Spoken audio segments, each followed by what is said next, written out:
Bonjour chers amis, alors j'espère que vous allez bien.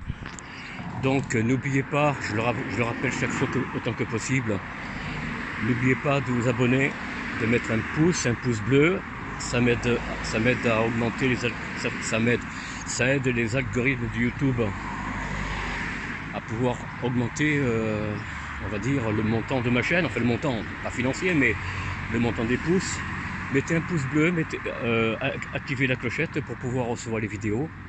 Partagez, likez, n'hésitez pas, et tralala et tout le reste. Voilà, j'espère que vous allez bien. Moi ça va. Alors, un petit résumé de ce que l'on a fait, de ce que j'ai fait il y a quelques jours là. Regardez ce château, c'est très beau, ces maisons là, tout ça. Hein, regardez cette promenade pour les anciens, après avoir voté comme des esclaves. Eh bien, ils peuvent se détendre, ils peuvent dire « Ouf, ça y est, on a voté ». Alors surtout que l'élection n'a servi à rien, pour la bonne raison que Macron s'assoit dessus, quel que soit le Premier ministre qui en sort. Normalement, ce devrait être un Premier ministre du Front Populaire, mais qui est composé de partis politiques, des socialistes jusqu'à lutte ouvrière peut-être, je ne sais pas. En tout cas, Front de gauche, LFI, bon, etc. À eux seuls, chacun d'eux n'ont aucune majorité et n'ont pas le même programme. En fait, ils se sont alliés contre leurs électeurs, en fin de compte, sans leur demander leur avis, en sachant qu'ils ne pourront pas diriger le pays, puisque c'est Macron qui, au nom de l'élite qui le dirige, qui dirige Macron, qui gouverne la France. Et tous les pays d'ailleurs d'Europe, hein, ne nous le cachons pas. C'est d'abord Bruxelles, les banques, BlackRock, etc. Bon, je ne vous dis pas tous les noms parce qu'il y en a beaucoup. Bien sûr, McKinsey, le cabinet privé de Macron, mais pas que de Macron. Ils ont déjà travaillé il y a des années avec d'autres présidents, mais enfin bon.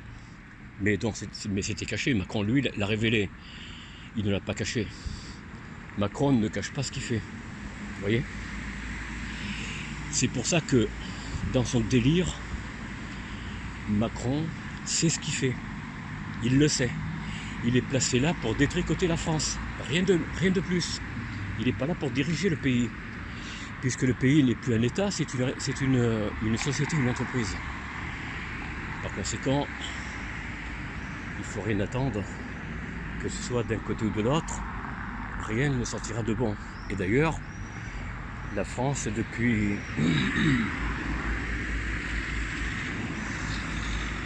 déjà des lustres, depuis donc 1945, 47 exactement, 1947, en devenant une 4e République, alors que Albert Lebrun, le dirigeant non démissionnaire de sa présidence de l'Élysée, a été écarté, vous le savez, en 1939 par l'occupation allemande. Donc, c'est lui qui était le président, entre guillemets, légitime.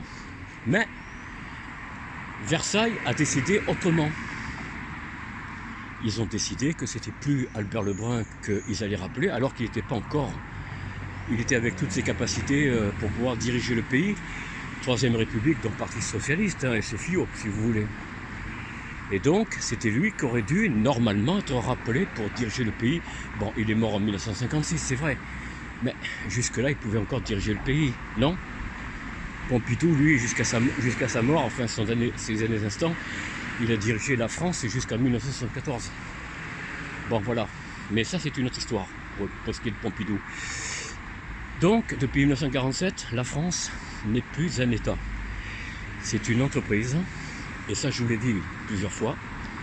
Alors, la majorité qui en est sortie, le Front Populaire, il forme une majorité de coalition, comme autrefois le programme commun de la gauche, Parti communiste, socialiste, centre-gauche, etc., sous Mitterrand. Vous vous rappelez ? Pour les plus anciens.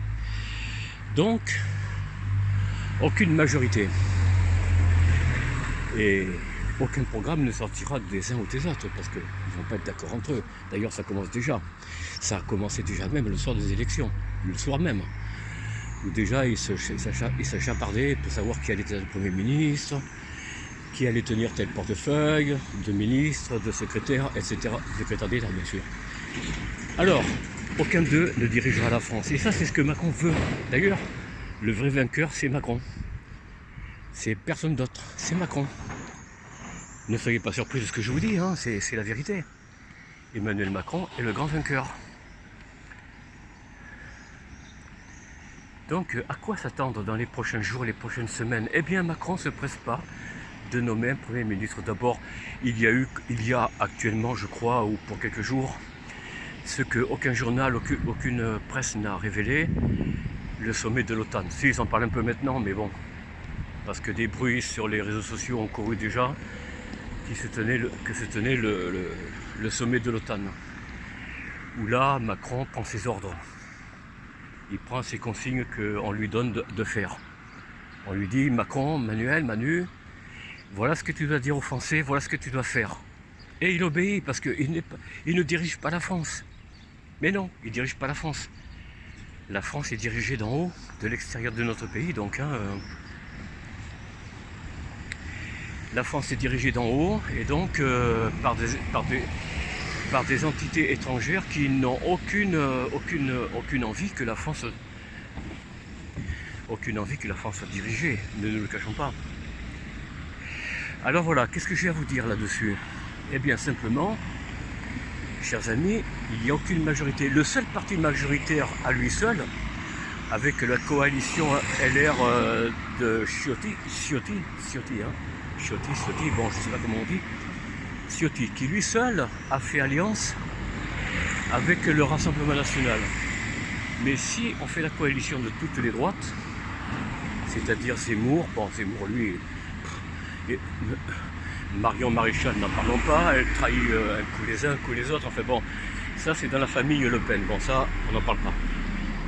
Mais Zemmour, s'il s'unissait avec les quelques voix qu'il a eu, hein, avec la droite, eh bien la droite est majoritaire en France. Le Front Populaire n'a aucune majorité. Aucune. Comprenne qui pourra. Hein.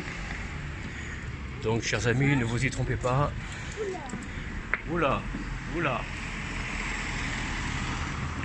belle demoiselle. Oh là, vous faites la tête ce matin, qu'est-ce qui se passe? On vous a coupé les cheveux? Oui, voilà. Voilà un petit peu les gens ici, froids, vous voyez. Mais bon, c'est normal. C'est des moutons, des esclaves, des bandits. Moi je le dis, hein, ceux qui ont voté, c'est des bandits. Quand on vote, on donne sa souveraineté à quelqu'un d'autre qui ne le mérite pas. Et je le répéterai jamais assez. La souveraineté, le pouvoir, chers amis, c'est vous qui l'avez. Personne d'autre. Personne d'autre. À partir du moment où les gens, mais bon, je ne sais pas ce que vous avez fait vous, moi, ça ne me regarde pas, c'est votre liberté, hein, chacun ses choix.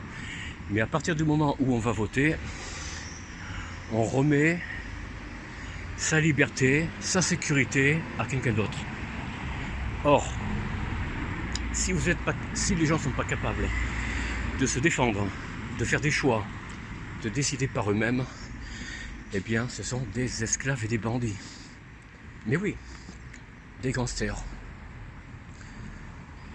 Le mot n'est pas trop fort, même si ça peut paraître exagéré, mais c'est pourtant vrai, c'est la vérité. En plus, ils font du mal à leurs enfants, pour les plus âgés, hein, à leurs enfants, petits-enfants, vous voyez. Donc, je vous dis, hein, ils remettent leur liberté entre les mains de quelqu'un qui ne la mérite pas, qui n'a aucun mérite, puisque au lieu de défendre le bien commun, je ne parle pas des individus, hein, de chacun de nous, mais le bien commun dans son ensemble, la sécurité du pays, à l'intérieur comme à l'extérieur, le bien-être financier, d'avoir du travail dans notre pays, dans chaque région, dans chaque département, chaque ville, village.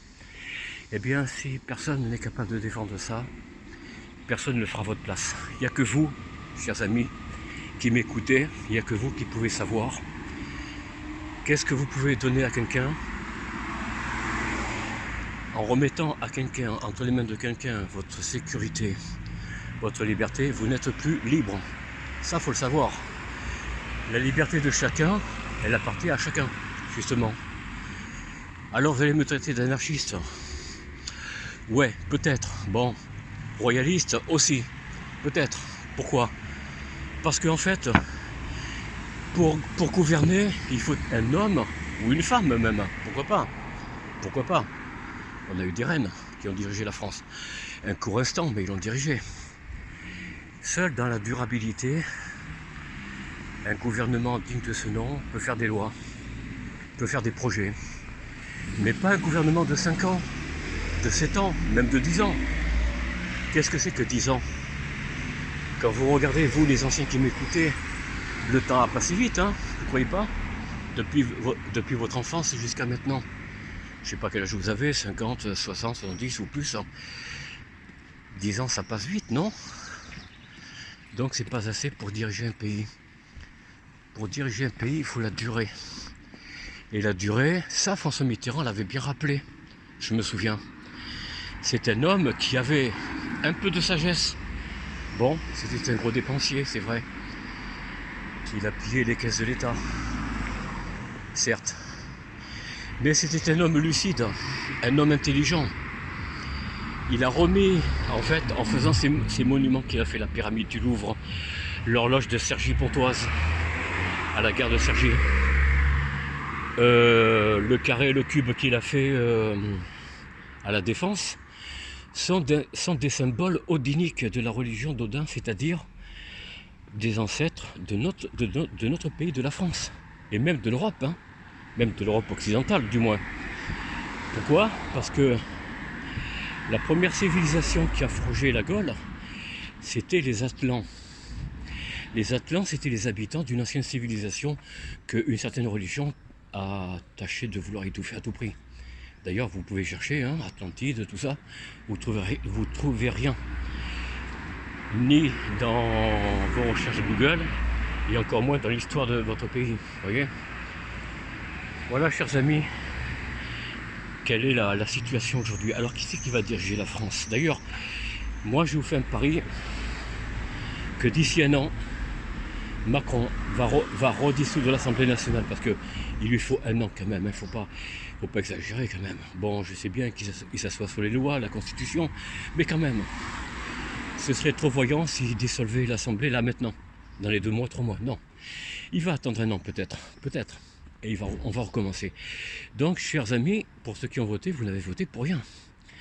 Parce que jamais la gauche en France va diriger le pays, jamais. C'est fini ça. C'est pour ça qu'ils ont rappelé des gens comme Borne, François Hollande. Vous voyez? C'est parce que les Français les aiment pas. Mais comme il fait fi de ce que les Français aiment ou n'aiment pas, de toute façon, il a voulu favoriser ceux qui, justement, insultent la France. Ça, c'est du Macron pur et dur. C'est de la Macronie pure et dure. Alors, ne vous y fiez pas, chers amis. L'élection, c'est pour rien. Elle a été faite pour rien. Et dans un an, vous aurez le même scénario, de toute façon. Ne vous fiez pas aux apparences. Dans un an, il va recommencer. Il mettra peut-être Bardella comme Premier ministre, puisque là, peut-être, il va favoriser le Rassemblement national, là aussi pour l'écraser, pour foutre le chaos dans le pays en disant, voyez, ils ne sont pas capables de diriger la France, ils ne sont pas capables de faire des lois. C'est sans cesse des 49.3, des comment on appelle ça, des appels, enfin je sais plus comment on appelle ça, enfin bon, essayer de repousser sans cesse la validation entre guillemets, puisqu'il n'y a pas de validation, mais enfin bon, la validation d'une loi parlementaire. Donc ils vont tout faire pour que les lois soient jamais adoptées. Et vous verrez ce que je vous dis, la France était dans le chaos, elle va être dans le chaos prochainement avec les prochains portefeuilles, hein, Premier ministre et autres. Et d'ici un an, on va recommencer en pensant changer les choses, comme disent les votants, ceux qui votent. C'est pour changer les choses, monsieur, vous ne comprenez pas? Moi j'ai voté ceci, j'ai voté cela. Ah oui? Ah bon?